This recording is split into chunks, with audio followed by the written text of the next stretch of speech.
je réécoutais un épisode de Planté avec Marthe, puis j'apprécie les épisodes où Marthe sort son tableau d'enseignante, puis elle nous explique un peu la théorie. Puis c'était un de ces épisodes-là. L'invité, c'était Patrick Groux. Puis c'est ça, elle lui a dit qu'elle ne voulait pas juste planter des choses, puis que lui ne comprenne pas nécessairement la logique derrière ça. Donc, elle lui a fait un petit cours, disons. Puis, ça m'a fait penser au proverbe qui dit quand un homme a faim, mieux vaut lui apprendre à pêcher que de lui donner du poisson. Donc, je pense que c'était l'idée de Marthe. Si j'avais à résumer un peu le cours qu'elle lui a donné, d'abord, elle lui a parlé de ce que les plantes mangent, si on veut. Ensuite de ça, de ce qui attire les pollinisateurs. Ensuite, de ce qui repousse les insectes nuisibles. Ensuite, ils ont parlé des sortes de terre, si on veut, selon la latitude, où est-ce qu'on est situé. Donc, je pense que Marthe parle des zones de rusticité. Ensuite, ils ont procédé là, à planter. Donc, ils ont parlé de l'organisation, de ce qui va être voisin avec quoi, tout ça. Le premier point qu'ils ont abordé, là, c'est ça, c'est ce que les plantes mangent. Marthe a expliqué que dans un jardin, il y a comme 4 grandes familles de fruits et légumes. Il y a les légumes à feuilles, il y a les légumes à racines, il y a les fleurs, puis il y a les légumineuses. Puis chacune de ces familles-là a une préférence par rapport à ce qu'ils ont besoin, si on veut. Donc, les légumes à feuilles, eux, ils ont besoin principalement d'azote. Les légumes à racines, principalement, ils ont une préférence pour le potassium.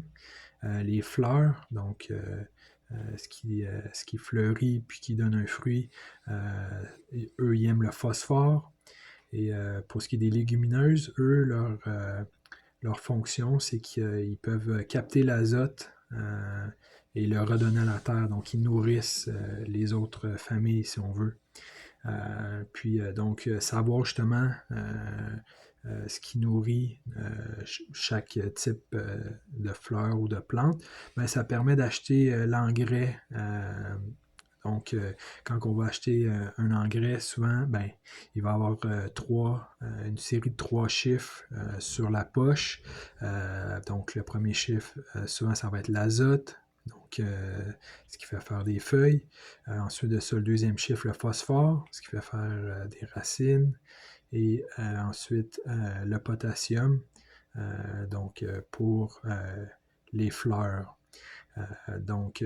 Ça, c'était le premier point de Marthe. Ensuite de ça, ils ont parlé de ce qui attire les pollinisateurs. Donc, il y a 3 plantes qui ont été mentionnées. La marigold, la calendule bonbon et la bourrache. Donc, ces 3 plantes qui aident. Ils repoussent les insectes nuisibles. La bourrache, elle, sa fonction, c'est qu'elle remonte les nutriments qui sont enfouis dans le sol. Donc, et ensuite, ils ont parlé point numéro 3, disons, ce qui repousse les insectes nuisibles. Donc, c'est les fines herbes qui ont été abordées. Et dans les plus odorantes là, à mettre dans les jardins, il y a le romarin, il y a le thym au citron, basilic, origan italien et sauge ananas. Donc, c'est les fines herbes qui ont été mentionnées. Ensuite de ça, ils ont parlé de la sorte de terre, donc azote, carbone, les engrais naturels. Donc, Marthe a parlé des feuilles mortes, de la paille, le fumier récent, le fumier qui est rendu plus sec, la cendre, les coquilles d'œufs. Et donc, c'est un peu, comme on dit, le détail du cours qu'elle lui a offert. Et pour terminer, sur l'émission.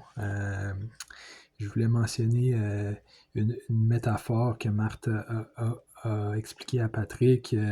Elle lui a dit qu'il fallait qu'il comprenne que son jardin, c'est pas, disons, un endroit paradisiaque où les papillons se promènent et où tout est beau. Elle lui a dit ton jardin, c'est plus comme un ring de boxe. Puis c'est drôle parce que ça me permet de faire un lien avec d'autres choses. Il y a un groupe de musique qui a bien imagé ça, l'idée du ring de boxe et de la nature, dans un de leurs vidéoclips. Donc, c'est une chanson qui faisait partie de la diffusion du match des étoiles de baseball mardi. Donc, le groupe, c'est Young the Giant. Puis, la chanson, c'est Evergreen. Donc, c'est en voyant le vidéo, je vais l'avoir mis dans la description.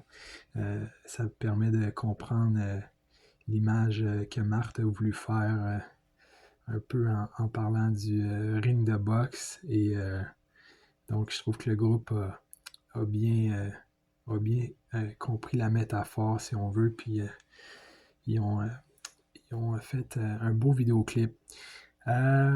Ensuite de ça, mon prochain sujet. Donc, si je vous demandais, aimez-vous regarder des vidéos d'archives? Donc, des vidéos d'archives, des fois, ça peut être rare à trouver. Je me souviens, il y a quelques années, j'avais vu, je me souviens pas c'est durant quelle émission, mais j'avais vu un reportage d'archives de Radio-Canada. Ça durait 2-3 minutes, puis c'était sur les snowbirds québécois en Floride en 1967. Et puis ce que je savais pas, c'est, puis que j'ai découvert aujourd'hui, c'est qu'il y a une chaîne YouTube avec d'autres de ces vidéos-là de Radio-Canada. C'est donc le nom de la chaîne, c'est Radio-Canada Archives. Puis je suis tombé justement sur une vidéo aujourd'hui qui s'intitulait, pardon, Les destinations vacances des Québécois en 1968. Donc, je clique sur cette vidéo-là, puis je me rends compte que c'est la chaîne, c'est Radio-Canada Archives. Donc, ça m'a permis de comme découvrir ça. Puis, il y a plusieurs genres de vidéos disponibles. Là. Il y a des tests d'auto de Jacques Duval. On a des Vox Pop. On a une entrevue avec une centenaire en 1968. Un cours de conduite en 1961. Une escale à Hawaï en 1972. Québec cuisine en 1980. Donc, beaucoup de thèmes variés. Ça vaut la peine d'aller fouiller sur cette chaîne-là. Donc, puis justement, il y a une vidéo d'archives qui va me permettre de faire un lien avec mon prochain sujet. Donc, le titre du vidéo, c'est Foyer pour personnes âgées. Ce que pensaient les aînés en 1965. Et on demande à un monsieur dans la vidéo, est-ce qu'à 79 ans, on peut encore prendre plaisir à la vie? Et le monsieur répond, on peut en prendre, seulement qu'il faut en prendre plus modérément. Il dit ça en riant. Et ça me permet de faire un lien avec mon prochain sujet parce que celui-ci, c'est un monsieur qui est un peu le contraire de modérément. Son nom, c'est Bruno Wirtz. Puis à 85 ans, il fait encore de la course auto. Donc, la vidéo est dans la description. J'avais envie d'en parler, pas nécessairement à cause de son âge.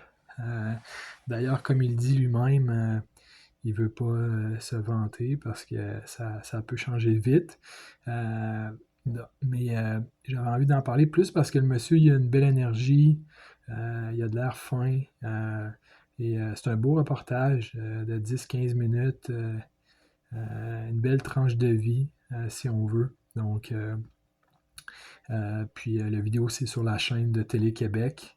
Et ça fait partie d'un de leurs groupes de vidéos qui ont l'étiquette de Fab. Donc, on voit ça en haut à gauche du vidéo, donc FAB. C'est ça, je me suis demandé c'était quoi le concept, disons, derrière ça. Dans la description, ça dit Fab est une marque de Télé-Québec dédiée à la mise en valeur des identités régionales, des histoires humaines et des richesses du territoire. Grâce à un réseau de 10 bureaux régionaux, Fab capte et partage des récits authentiques, actuels et porteurs de fierté. Donc, c'est une très bonne idée. Puis, ça nous a donné un bon vidéo. Euh, donc, à voir.